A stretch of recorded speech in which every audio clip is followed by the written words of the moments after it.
good morning. So guys, kami na pala yung nagtitimplang guys. Dahil iniwan na nila ako. Kaya ako na ang nagtitinda ng pinsay.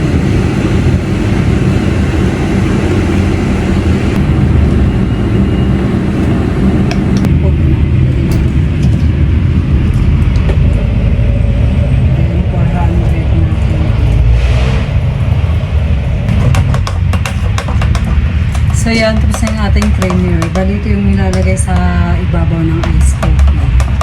So yun, ice coffee lang naman yung pinaglalagay ko. Guys, wala na yung coffee bee dito sa store. So kaya ako na lang mag-isa dito. And kami na rin yung nagtitimpla ng drinks or nagtitinda ng drinks ngayon. Kaya yung benta ng drinks at saka yung foods, yun, isa na siya. Kaya back to ano naman ako dito alone. Ako na naman ulit mag-isa. Na lang ako kasi magbayad ng itong renta, ng kuryente, lahat-lahat. Pero ngayon medyo matipid-tipid naman tingin ko sa kuryente namin kasi nga hindi na kami gumagamit ng ng para yung sealer dito. So yun, nagtakot na lang kami. Ito yung mga ganito. So okay naman siya. Kasi yung sealer na yun, kailangan talaga pagka open ng store hanggang sa magsarado, nakasaksak lang siya or naka-plug lang siya sa kuryente para mainit siya palagi. Then yung initan ko naman, ganun din kasi yung ginagamit talaga sa talaga, di ba, yung parang thermos siya na na yun, palagi mainit. Di ko alam kasi tawag doon eh. So ito yung gamit pa namin yan ni Geraldine pag mag-iinit kami ng tubig. So maganda to kasi mabilis siyang uminit eh. Kaya ito okay na, sapat na siya para pag may bumibili, sasaksak lang siya ng kaunti.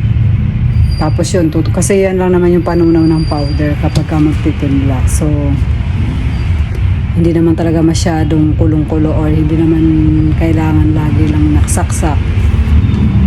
Kaya yun. So yun, kaya tingin ko medyo diliit-liit yung kuryente namin ngayon. Sana. Kasi dati binabayaran namin kuryente dito, maabot ng 14K, 15K. Diyos ko, yung kita doon na napunta. Diba? Kaya yun nga lang, yung aircon ko, mag-isa na lang siya, wala na siyang katulong. 1.5 HP pa lang yan. Before kasi nung isa pa lang yung aircon namin dito, parang nagre-range lang siya ng 7K. Pero may mga pa yun, may ibang saksak pa na kuryente katulad nga ng sealer, nung thermos. Then meron pang yun, yung kala na ba to? Ano ba yung kala nila? Sa marami pa, may blender pa.